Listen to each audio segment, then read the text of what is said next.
Nonprofit and philanthropic leaders devote their lives to the service of others, but sometimes they need a little help.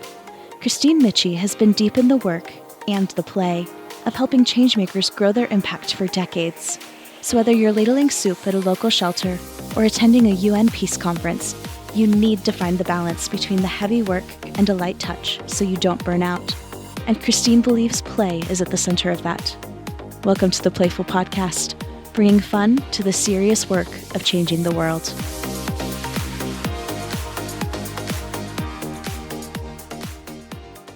All right, everybody, welcome back to the Playful Podcast. We're bringing fun to the serious work of changing the world. And a couple firsts. First of all, this is our first ever all international guest episode. So both Evan Prodromou and Jeremiah Lee, who are with us today from the Interledger Foundation, the Social Web Foundation, are live abroad, not in the U.S., and also are in one case, in Evan's case, aren't even in his usual city. So welcome. Where are you and what are you up to? Evan. Right now, I'm in Milan. Thank you, by the way, for the welcome. I'm here in Milan, Italy, where I am at a conference for Wikipedia, working on ways to connect Wikimedia content to the world. Fantastic. And Jeremiah, you are in your usual spot? Yes, I'm here at my home in Stockholm, Sverige. Actually, a part of Stockholm called Nacka. And I'm enjoying the spring weather in my usual place. Excellent. And I am in Southern California, which is my home base. And, you know, if you're from Southern California, I think Jeremiah, you spent some time in California. I did. We don't talk, I don't like really bring up the weather because usually it's good and other places it's not. So I just kind of like leave that unstated, but it is a fine day here as well. And everybody, the ice cream, everybody fans of the Playful Podcast, you know, we always eat ice cream. Those that are new, let me tell you, that's what we do. And in this case, because we've got hotels and we've got other sort of matters in play here, we're going to have the ice cream first so that it isn't melting because that just breaks my heart. So, this is one of the ways we bring fun to the serious work of changing the world and the serious conversations. So let's all bring out our ice cream and talk about what we are having. Evan, yours was delivered to your hotel room doorstep by some wonderful staff member. Tell us about what arrived. Exactly. So they brought me some strawberry gelato from down in the, so I'm at the Vocal Fiore restaurant here in hotel here in Milan, and they brought me I don't think they're serving supper yet, so I think they got a little ahead for me, brought me some dessert, but they brought me some strawberry gelato to try. Oh, it looks delicious, and it is served in a bowl. I always eat out of the container, so I appreciate the refinement of the bowl. And Jeremiah, you also have a bowl, and you're even at home.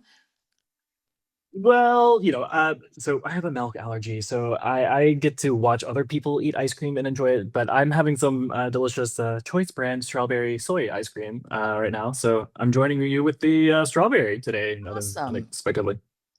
I love it. And then the podcast has a ice cream sponsor based in Baltimore, Maryland. It's Taharka Brothers. They're a social enterprise, employee-owned ice cream company based in Baltimore. They ship nationwide.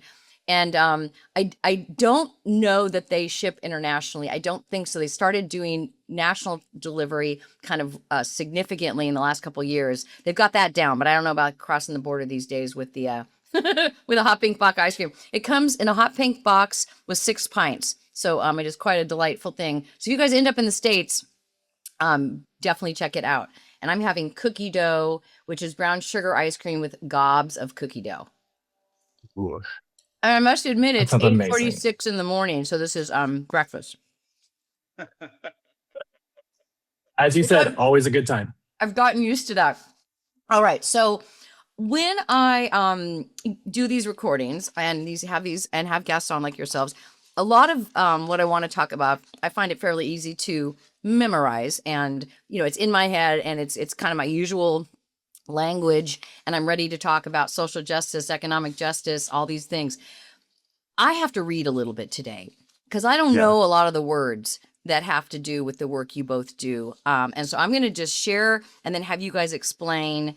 And I'm going to pull this one piece off of our pre-work. Okay. Evan and Jeremiah are both building infrastructure for a more open and creator-owned internet, one brick at a time, one protocol at a time.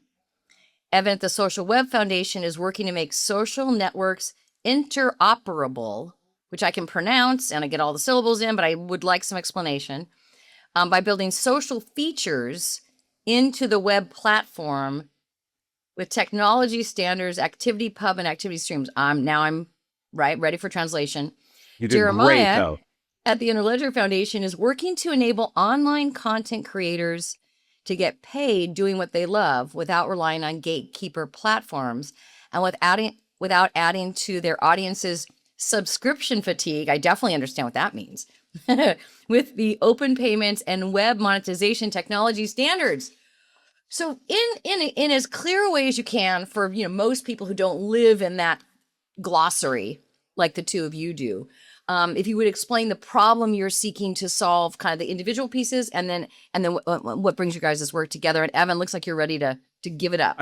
I'm ready to go. And I just want to say, like, one of the things about the modern world today is that there was a time that we could talk about the technology world and the real world as being separate, and they're not anymore. Mm-hmm. All of us live in this technological world, and the work that Jeremiah does, the work that I do, affects everyone in the world. It's the way, the online systems, the apps that we use on our phones, on our desktop computers, they're the way that we connect to our family. They're the way that we connect to our communities, and the ways that we express ourselves, the way that we make our money. And it's no longer a separate, different world. It's the world we all live in. So, well, we wouldn't even be here, obviously, kind of by definition, having this conversation if it weren't for all of that. Right, exactly. So I think one of the things that we concentrate on, I'm going to speak for Jeremiah here, is making the systems that we use more open and more participative, right? So people who are used to podcasts and podcasting, who listen to podcasts, know that they can listen to them on Apple Podcasts or Spotify, or even in their own podcast catcher. And wherever you get your podcasts is the way that we talk about podcasts. It's wherever you can get it. And that's very unique in the modern technology world. So many other parts of our technology stack, you have one company you go to, and that's the only place that you can get that technology. And so the work that we do, in part, is making more of our technology world work like podcasts, where you have more choice about the services and the applications that you use. Hey, Evan, does that apply? And I'm thinking, because I'm a podcaster. Does that apply also to the creation of the content? Is it equally open? Absolutely, it's equally open. That's what we're aiming for. I think that economists for centuries have known that if you limit the choices on the producer side or on the consumer side of any kind of market, it starts to warp how prices work. Markets become less fair. You don't really get as much of a chance to do things. So one thing that happens for creators, if they're making videos or audio or podcasting, is that if the service that they use changes the rules and says, hey, we used to take 10% of your proceeds and now we're going to take 30%. If you don't have anywhere else to go, you just have to live with that 30%, right? But if you have a competitive market, you can shop around and say, I want 20% or 5% and figure out what works best for you. Does that make sense? Thank you so much. Yeah, obviously for me, that's really, you made that very tangible. And I think for everybody listening, even if they don't actually produce a podcast, they listen to them and know they can find the platform that suits them and serves them. Jeremiah, what's sparked for you in this kind of introductory conversation and explanation? Yeah, I think Evan did a great job at kicking off what's happening in for a lot of different types of creators out there. But do you have a favorite online creator that you might see maybe on Instagram regularly that sparks joy for you? Isaiah Hernandez, who his name online is Queer Brown Vegan.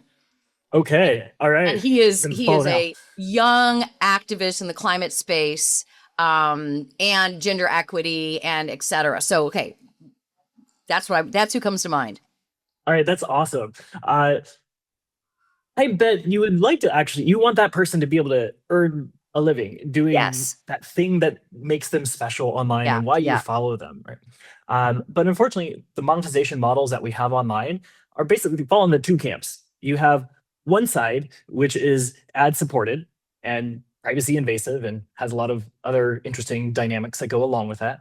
And then on the other side, you have paywalls, right? And that subscription fatigue that we talked about, where everyone is asking for, 5 to 10 or more dollars a month, there's got to be something there in the middle between this all free privacy invading experience ruining option and this other option, which is expensive paywall, or paywall at the cost of at least above the price of a credit card transaction. So web monetization is this idea that we can have a technology standard that allows people to passively pay the creators of the content that they join online. And you can set a monthly budget, and then your browser sends these micropayments to the content creators as you spend time with their work. Huh. And so we see this as a possible third revenue model for the web. And lots of people have tried this before. We're not the first people to have this idea or even the first attempt. But this is the first attempt where we're trying to do it with that in a way that leverages advancements in the global payment ecosystem, and in a way that is done at a level where there's no central gatekeeper globally to this particular platform. We want you to be able to use the banks you have to pay the creators and the banks they use. So I noticed in your, CV, you worked at Spotify, for example, and what just popped to mind is you were saying that as I was driving along the other day, listening to whatever the heck I want and paying nobody for it, except for my subscription to Spotify. And I thought, I know that Evan and I, and probably Jeremiah, you too remember, but I can just tell from our age, we definitely remember when you had to go to the record store, you bought the record, or then you bought the CD. In between there, you bought an 8-track and a cassette. And then when we first had our phones, we bought music, and you just, you paid for a song or an album. And honestly, I feel like I'm not paying anybody for anything right now. I'm counting on these platforms. I guess I'm hoping that these musicians and entertainers are being paid. Are they? You hit on a great point. So you left out one part of that evolution of music listening, which was Napster. Right? So Napster comes onto the scene, and then and CDs were like $20 for an album, and there was a song or two that you'd like on that album, right? And then there's a whole lot of great music out there that had been published that wasn't even available to buy on CD if you wanted to, right?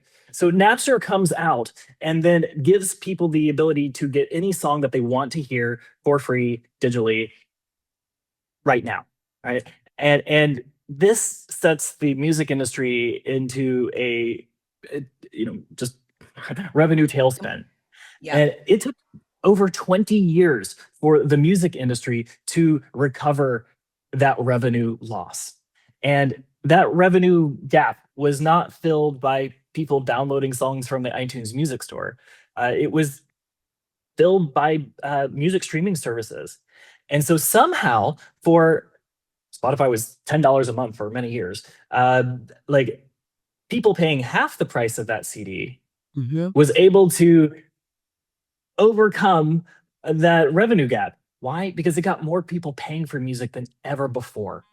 And all of a sudden, all of these people who were pirating, it's like, okay, actually, I don't hate musicians. I want musicians to be able to earn a living. So I want to be able to do this legally. And it was more convenient and more reliable, a better user experience overall than having to pirate content. And so music streaming services, their primary innovation here was convincing people to pay for something that they didn't have to pay for anymore. And delivering it and packaging it in a way that has a great UX.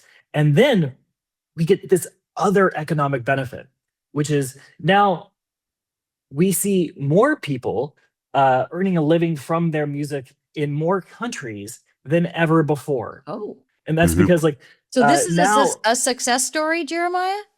It is a success story. And it's a micropayment success story, because how the royalties from music streaming services get paid out to music rights holders is by play count. Basically, there's revenue pool, and that revenue pool gets apportioned based on how many listens songs have in particular markets. And so that's effectively a proof point that this sort of economic model can work. And I think web monetization is interesting because we're going to try to make it work for different types of media and do it in a way where you don't need a centralized service like a music streaming service in order to go from creator to audience. All right, Evan, can you describe? I saw in the materials, your a description of you as one of the founding architects of the social web. Now, I didn't know there's different kinds of webs. Is there a social web and then there's another kind of web? And what am I missing? Well, I think it's all one web. It's all connected, right? That is one way to say it. But when we talk about the social web, we're emphasizing the kind of experience that people have that's social media and social networking. So connecting to your friends and family, to your community, to people that matter to you, to politics or other things that you want to put your time into, to charitable efforts, impact efforts. And this is, for most of us, this is the way that we engage with our friends and family, right? It is the systems that we're based on. And what that's done is made it hard for us to choose platforms, right? Because I have to choose the platform that all my friends and family are on, or I'm not connected to them, right? The point of the social web is to say hey, I shouldn't have to pick any one platform just to connect to my friends. I can pick a platform that I want, and the friends just stay connected. So we've built that what you're working on? That's what I'm working on. Yeah. We've built networking systems that let someone on one social network connect to someone on another social network and send them messages and follow what they're posting and see their videos. Can you put some names, some kind of proper name, company names in there so I get it? Does this mean if I'm on LinkedIn, somebody on Instagram will see what I'm doing? Exactly. That's exactly what happens. So someone could say, oh, Kristine posts on LinkedIn, so I'll just follow her over there. Now, we don't have LinkedIn and Instagram yet, but we do have Meta Threads, which is a very big 400 million people. We connect to Flipboard, WordPress, Mastodon. Blue Sky we're also bridged into, right? So we're connecting to all of these networks, and that means that you can pick your home on the social web that makes sense for you. You like the features, you like the mechanism, you like the company, right? You like how much it costs you, and everything else stays the same, right? You stay connected to people. And I think one of the places, again, I'm going to come back to creators because it is the area really close to my heart. One thing that it means is that if you are a creator and you have an audience that has a connection to you, right? They're coming to see you. They're not coming to see Instagram or Twitch or YouTube, right? What matters to them is connecting to the creator. And if your deal with your platform isn't good enough, doesn't make sense to you, you can move to another platform and take your audience with you, right? That's really the goal here. Okay, so, I mean, I don't necessarily know the whole audience needs to listen to me and learn to understand this and have a tutorial. I hope it's helpful for others too. Let's talk about, if we would, the social justice, importance of this. This is we're a social justice, playful podcast conversation about making the world better, making it more equitable, redressing imbalances and things like that. How is all of this doing that? And then how much of this do you need all of us benefiting from it to understand what has happened? Or is the whole point that it should just be so fluid and easy that I don't even need to understand it, I just can rely on it? Yeah, excellent question. Jeremiah, do you want to go first? Are you ready? I'm sorry, I'm slightly distracted by the lawnmower. Yes, folks, there's a strike lot this more. part. We'll probably get it out in editing. Yeah. Specifically connecting the social justice and joy aspect to the work that we're currently doing, and that's okay. Yeah. Well, I guess we see these. We're talking a lot about the internet and data networks, but the other network that is out there is a financial network, and it leverages the internet, but it is still not an equitable system globally right now. And the convenience of sending money digitally in higher income countries is not a reality for over 1 billion people in the world. And we look at how money moves across the planet and how it wants to move across the planet. Let's say that you are a content creator in Uganda. Okay, great, that's awesome. You should be able to do the same thing that somebody here, in Stockholm, would be able to do with your digital creations. But the reality is, okay, well, you're not going to be Uganda is not supported by Stripe Connect. It's not supported by PayPal's other systems, and so those people, they just get excluded. From this aspect of the global economy, there's all these different aspects. People who they may not have local economic opportunity, they move to another country and they send money back home. Up to a third of that money that they're sending back home might get taken by intermediaries, basically who are just paying various different types of fees in order to get that money from one place in the world to the rest. Well, these are solved problems, as we can see in higher income countries. What we can do now is work with these other places to make sure that they can have the right type of regulatory frameworks and the right type of free and open source software to be able to have that innovation for themselves in a way that lets them own and have that sovereignty within their own country. And so that's like what I hope for the world. And I will get an immense amount of joy if other people can have the same type of opportunities that I'm able to enjoy as a digital content creator, in a higher income country, and all the other payment flows as well. Is it that sense that the world, I don't know if these are going to sound too grandiose or poetic, perhaps either or both. Like the world has been given this gift of this invention, of this technology, and with all the good and bad that it includes, but let's just talk about the good parts of it. And if only a certain slice of the population and globally is getting to participate in the abundance and the good parts of it, and others are both not getting the joy of that, but are going to be left behind and have less opportunity because of that, you're trying to deliver up that opportunity and that access. Exactly right. There's to me, like the power of the internet came from all of the smaller networks coming together to interconnect with each other. And what we have is this example of basically what started as local communities who had agency in their own space with the people that they were connected with, now suddenly able to take that thing that connects them locally and connect to other people globally. Like it's this wonderful model instead of like this top-down heavy, like, okay, single global entity controlling everything. You actually have these empowered local communities. And we kind of see that on the financial network side today, but we also see a lot of the other. And so the vision here is that we believe that community, particularly member-owned financial institutions, are the core thing we want to strengthen. And then what technology can add on top of that is the connectivity. And that connectivity then will create global opportunity.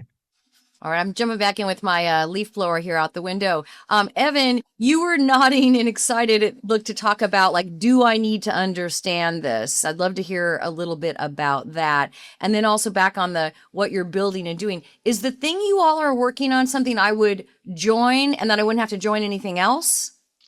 Absolutely. Sometimes you might have already have account set up already, right? So if you're already on Instagram, for example, you've got access to Meta Threads and you're just, it just takes a few minutes to configure it and get connected to the rest of the social web. Or if you're on Blue Sky, you can turn on the bridging to the rest of the social web.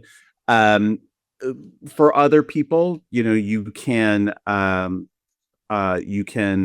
either find an account on an existing community, say using Mastodon or WordPress or something like that, or you can set one up for yourself, right? And that's one of the things, we were talking about social justice and impact, and it's one of the ways that that we have impact with these technologies for some communities who don't feel like their needs are being met by big social networks, big content creation systems. They can stake out their own claim on the social web, set up a service that works for them, whether it's people who are LGBTQ youth, or it's people who are feeling excluded by financial systems.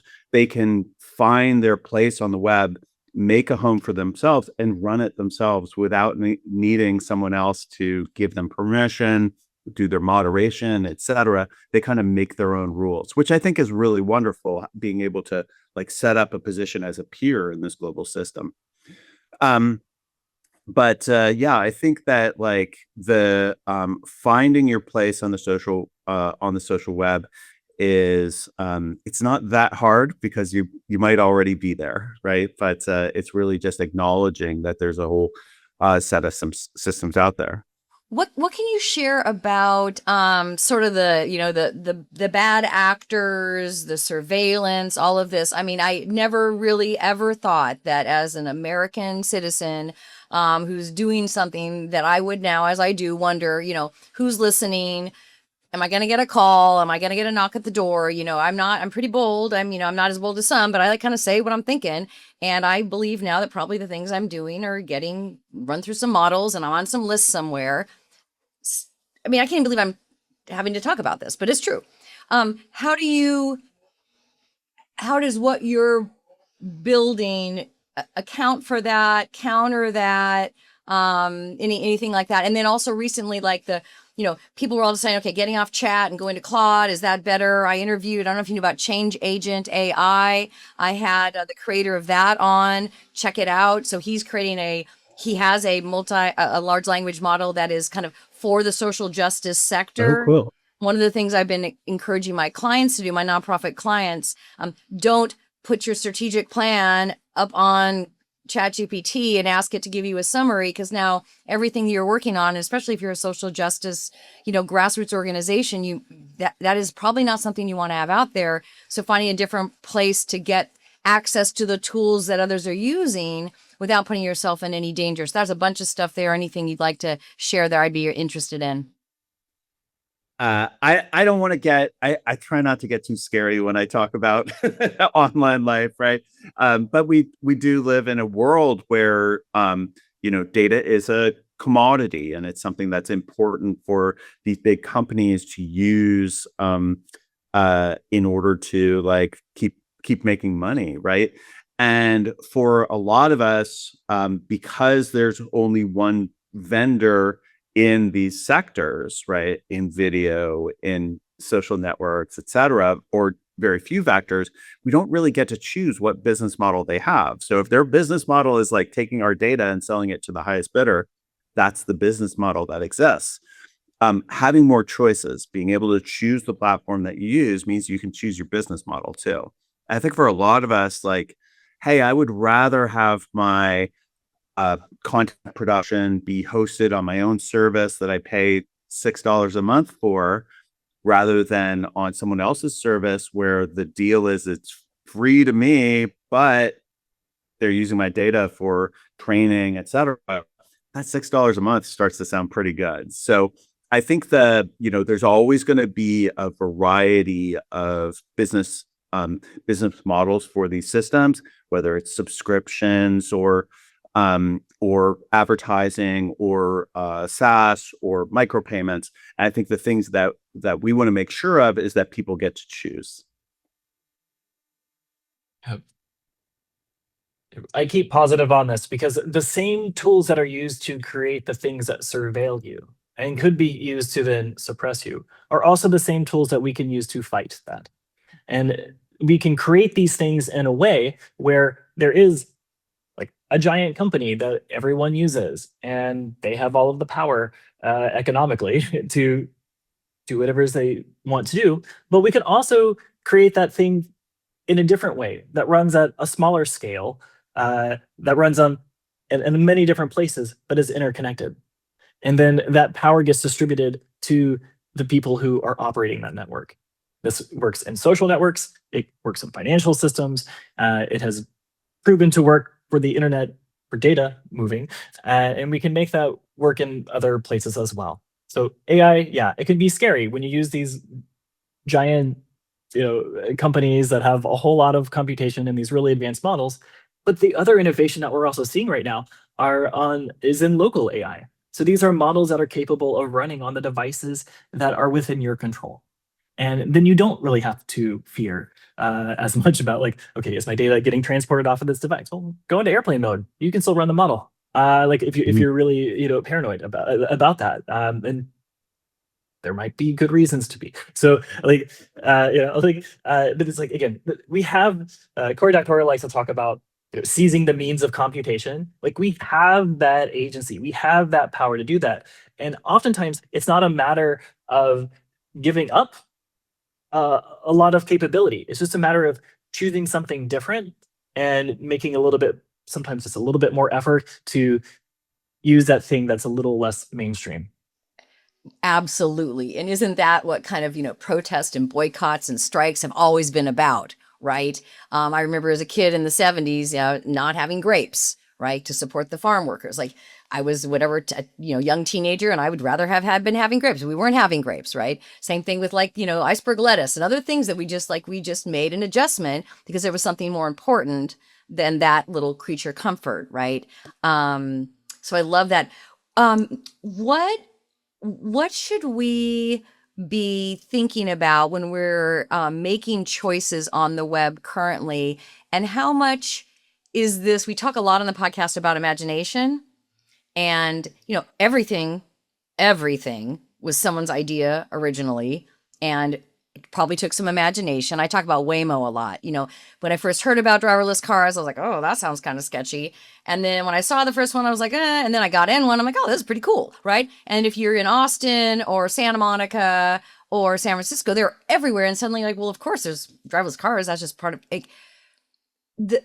Often I think people in the social justice space, and we can limit ourselves in our moral imagination, but we can dream up everything we want. Anyways, so the web you're imagining, and I think it probably starts with some imagination. And imagination and play, I think, are close cousins. Talk about the spirit you need and you sustain to be able to keep imagining and building this thing versus thinking, well, we're just stuck with this. Yeah, absolutely. I mean, I think that, people who work in social justice have to keep that vision for a better world in their heart, right? And sometimes it's hard, sometimes it feels like we're slipping, it's getting to be a worse world every day and instead of a better world, right? But I think that the way that we manage to keep that vision is by taking concrete steps, even if they seem small, right? Like, and take them one step forward every day, whether it's working on climate change by changing your commute, or if it's working on social justice by participating in a protest, right? I think these things that we do that take the steps forward, and if your intent is to see a fairer and more equitable technology world and financial world, the way that you do that is by taking those small steps. So if you're on Instagram, set up your Threads account so you've got Fediverse sharing. It only takes a minute, and all of a sudden you're connected to this wide world. If you're on Blue Sky, connect through.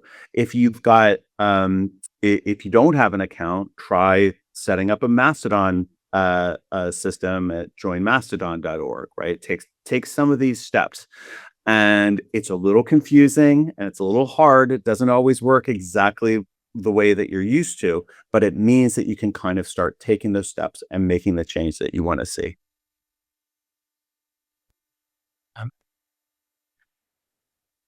I think a great way to influence the world is to create with your. I'm going to say that again.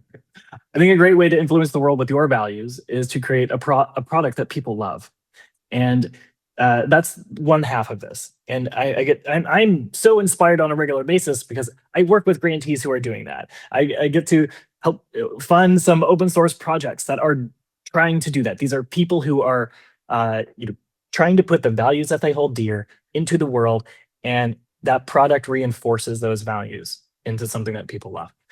The other side of that is we need more people to make those active choices. Like you talk about, like, not eating those grapes. Okay, great. How do you direct your attention online? That is completely within your control over where you do. And okay, you have some options. They just might be a little different. And yeah, in the terms of money, it's the same thing. I'm trying to find. There was one question you asked in the Yeah, take a sheet. look. I'm going to ask while you're looking for that. Yeah. Evan, what's your favorite analog thing to do? Oh, good question. So I live in Canada, Eastern Canada, and near Montreal, and I have a big garden where I plant native wildflowers of my region of Eastern North America. And I also have grapes, a mix of native grapes and European grapes where I grow, which I grow for wine. So that is how I stay connected to the real world, digging in the dirt, pulling out the weeds, picking off the bugs, and really like engaging with nature that way. Oh, what a perfect I was going to say counterbalance, but really just really perfect complement to the time you spend working on on the web. Yeah, absolutely. Nature is a network, and we have to make those connections. Remember all when the we time. all heard for the first time about the trees and how they're all talking to each other under the ground? Boom. The Secret Life of Trees, when that book came out. Yeah. I mean, other people knew that before, but I didn't. That was awesome. Jeremiah, go ahead. Should I talk about what I'm doing for fun, or in any order you like? Because I know you were looking something up you wanted to definitely share. Well, I was thinking about like the question about like who basically like was the person that like cracked me open to doing this type of work. So I graduated from university in 2007 into the Great Recession, and I was a bit upset about that because someone literally born in a trailer and was told, like, okay, you need to go get good grades, you need to go get into a good school to escape poverty. And then I get the Great Recession, and I'm like, where are these jobs at now? I was promised there'd be jobs. And I remember seeing this interview with Elizabeth Warren on The Daily Show, and she started explaining how the greed of the big banks and the relaxed regulations paid for by political donations caused this global financial crisis. And she really inspired me to learn more about financial systems, which led to learning more about the other power structures in society, and realized that there was a lot more that I could do privately and professionally to change that system. And the way that I can do that privately is, okay, great. I belong to a credit union. I've exclusively belonged to credit unions ever since then. I'm moving that money into my community, into a institution that has a sustainability revenue model and is reinvesting into that local community. That was like, okay, great. That simple action of just moving my money, and okay, like there's not that much difference between that credit union and the giant bank. It was an easy thing for me to do that has, if a lot of people do that, has a lot of compounding benefits and challenges to those sort of power structures. And then it's just really cool to then get to work professionally on the other side of that, which is like, okay, great. We have a lot of different ways we can try to influence that system to strengthen those community institutions and also strengthen their connectivity to affect change. I love it. And I'm thinking we're actually folks recording this on April 30th, and tomorrow in the US, it's May Day everywhere. It's May 1st, but there's a big May Day opt out tomorrow, which is no shopping, no school, no work. And, whatever anyone can do, even if they can only do one of those, but just make a couple selection choices different tomorrow on behalf of the movement, on behalf of saying, we're not condoning participating. We are seeking and imagining, like we talked about, a better world. So I love that. Jeremiah, definitely shout out for credit unions all over the place. And then as I asked Evan, what's your favorite analog thing to do? Well, one of my favorite things recently is that my in-laws, they bought an old Swedish summer home in a small town about 2.5 hours away from Stockholm. And there's this hole in its rock wall where the former owner used to put a little Santa Claus in at Christmas time. And she told us to keep doing that because the local kids always enjoyed looking at that. Well, we've continued that tradition for her, but year round. So every time I go and visit the house, I build a little Lego something that goes in that space. And so it's spring now, and all the flowers are blooming. And so I did some fun little Lego flowers recently and put them in the little wall hole. Okay, then I got to ask, are you posting that? Absolutely, on my Mastodon account on the social web. Right, on the social web. So I should be able to find it easily, right? Absolutely. Oh, I love it. I love it. And I think, that's a, you're bringing joy, right? That's going to have joy. Some folks that experience that, you'll know, and others you'll have no idea, I felt that way about the podcast. The podcast is like, I start to have joy, and I'm operating this other currency where joy, I think, is a currency, joy, play, and love, right? And when I start thinking about, this morning when I woke up and knew I was going to spend time with the two of you, started to, feel joyful and excited about that. Then we have, no one's even heard this yet except for the three of us and the producer. But, then it will go and then we'll post it, right? And then it'll go live on the internet, on the social web, and people will start to experience and listen to joy. And that's a real thing. And like you said at the outset, Evan, that isn't like different than real life. That's it, right? Yeah. We're in the midst of it. Before we close out, I don't know that if we need to, please do say something specific about each of your affiliation entities, about the Social Web Foundation, about Interledger, for folks to understand a little bit more about what you have to offer and how they might participate and plug in. Absolutely. I totally recommend that people, I'll do my pitch first, socialwebfoundation.org. We have a website that's really easy to navigate, and it talks about how these technologies work, why they're important, and help you take the first steps to getting them enabled. And most of the time, it's a lot easier than you think.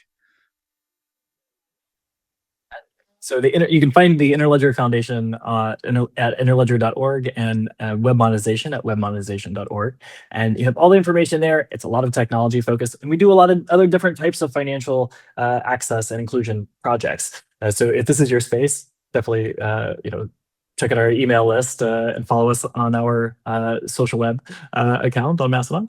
And I'm thinking everybody that's listening can benefit from what you're both doing, both kind of just as an individual person, consumer, and participant in the web. Nonprofit leaders who are listening can take advantage of what you both are doing and figure out how their work can be facilitated, maybe harms lessened and positives increased for the work they're doing. And then philanthropists that are listening, foundations, institutional, individual, etc. You're both .orgs. You could use support. And so, shouting out for that and all those kinds of things will be in the show notes as well. Thank you both so much. Kristine, thank you so much for having us. This has been a great conversation. I love it. And who got to the bottom of the ice cream? I'm all done. Cleat Play Club. Okay, I never have shown this before on there's the bottom of my pint carton. Nicely done. Thanks you guys both so much for bringing fun to the serious work of the change in the world, and glad you're all a part of it. Thanks. Thanks. Great. Hey everybody, thanks so much for listening to the Playful Podcast.